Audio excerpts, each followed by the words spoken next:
Welcome to our channel. Today we how to improve emergency funds with Ally Bank. Quick tutorial step by step clearly.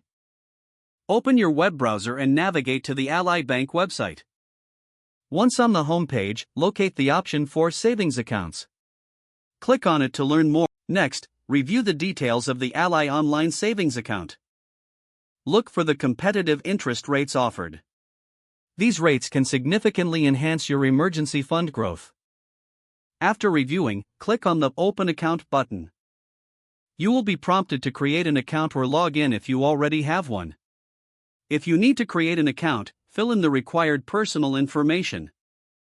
This typically includes your name, address, and social security number. Next, confirm your identity through any optional verification steps.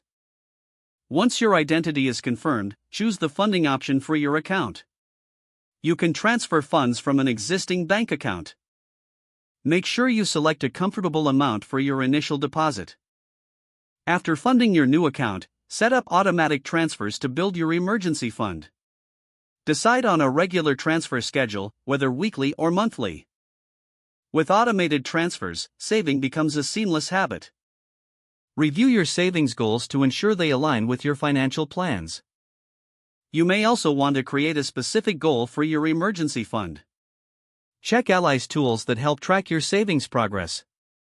Monitor your growth over time to stay motivated. Finally, revisit your savings strategy periodically to adjust your contributions as needed. If the page does not load, refresh the browser or try again in a private or incognito window. Make sure you are using the correct email address, then retype it carefully to avoid small typos. If your password is not accepted, use the reset option and create a new strong password you can remember.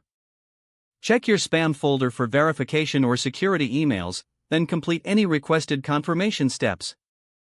Enable two-factor authentication if available to improve account security and reduce unauthorized access risk. After signing in, review your profile details so your contact information and settings are accurate and current. If you see an error message, note it down and try again after restarting your device and internet connection. Don't forget to like this video and subscribe to our channel for more step-by-step tech guides.